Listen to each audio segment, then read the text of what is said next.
I'm Mike Sullivan, and I want to help you today figure out your slice. This is going to be within the context of using a launch monitor or a golf simulator. You don't necessarily have to have these things, but I'm going to talk as if we've got some access to some numbers. So we are using a launch monitor and a simulator that gives us our club face to path angle. It also shows us our club path. Those are the two swing parameters we're going to be talking about today.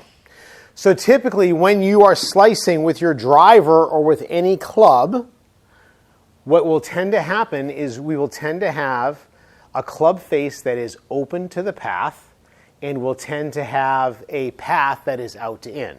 So to make this just a little bit easier for me to kind of pull off the shots I want to pull off and for you to see what's going on, I'm going to use a 7-iron, not a driver, but the principles are the same. Okay, so let's hit a shot that would be a slice. This is going to be an open club face out to in path. You can see the ball started a little bit left. It's cutting over to the right. Okay, and if we look at our numbers here, boy, my face is only a little bit open. My club face was just 0.3 degrees open to the path, but you can see the path was out to in 2.5 degrees. Okay, so that is a club path where the club is moving to the left of the target when the club hits the ball. The face is open to that path. Number one thing that we see with slicers starts off with their grip. So when you go to set up with your club, make sure that when you look down at your top hand, so for me that's my left hand because I'm right-handed, I can see 1, 2, even part of that third knuckle on that top hand. Most people that are slicing, they're holding the club more this way with their top hand. Their thumb ends up straight down the shaft, and they can see maybe one knuckle. If I had a golf glove on, you wouldn't be able to see the logo of the glove from this angle. Okay? So we're going to strengthen that left hand a little bit. Bottom hand, my right hand, I'm going to put that on so that my palm is lining up where the face is going to go. So just the way we grip the club can make a huge difference. Okay? Next little thing. When we take this club back, I'm going to keep very quiet hands as I turn my shoulders. And if you look right here, the angle of my club face, it's pointing down towards the ground, maybe about a 45-degree angle. It's about the same angle as my spine. Okay? So the next big problem we see with people who are slicing is when they take this club back, they're rotating the hands like this. The club starts to point more towards the sky right here. All right?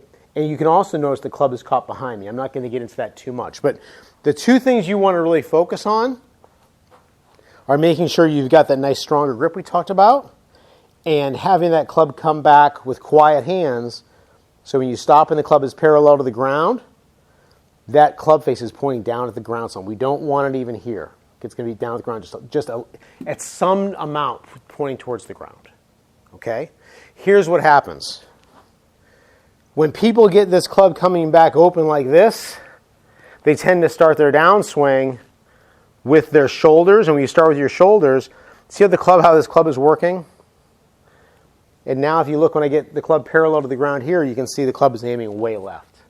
So this is going to give me a swing plane that's way left, and it's going to encourage a path to be way left, way out to in. And the face almost always stays open to that, and you hit a big old slice. So here's a huge example of what not to do. So I got my weaker grip. I'm going to get that thing opening, and then we're going to make that downswing.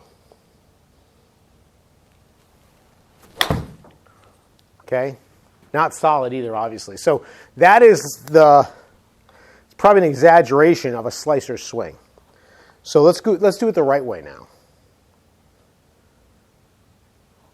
So I'm going to have the better grip. See 2.5 knuckles.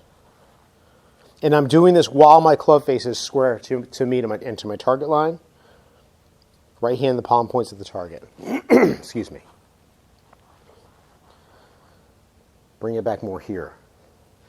I'm just going to make a little swing this way. Okay, when I go to start that downswing, I'm not going to do it this way. I'm going to start my downswing the same way I would if I was going to skip a stone. See how I'm moving weight into my front foot?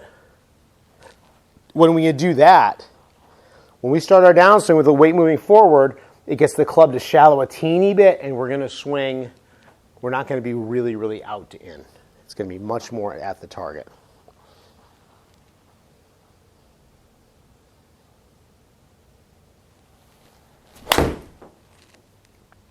There I got a little bit of exaggeration of draw. So when I look at my numbers up there, we can see my club face was 4.5 degrees closed to the path. My path is actually in to out now, 5.4 degrees. So if you're slicing, you want to learn how to hit shots like this. Now, if you're slicing, you're probably not going to, the first time, it's not all going to work perfectly. So start in the order that we talked about. Get the grip first. Okay? Then work on making this little backswing to here. Then work on that downswing starting with your lower body. And I'm going to try to exaggerate this a little bit, hit a bigger hook.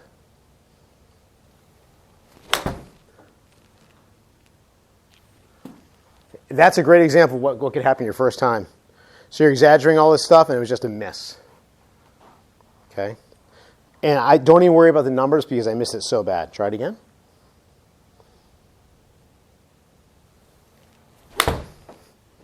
There we go. All right. So we're going to leave that miss in there because that just goes to show you how when you're trying something new, then yeah, you're going to miss some shots. So as you're doing this, at first you may get it wrong more often than you get it right, but stick with it. Hopefully the logic is there. If you're slicing, that face is open to the path, and these are the little things that people need to adjust to make sure they're doing it properly. I hope that helps. I'll see you next time.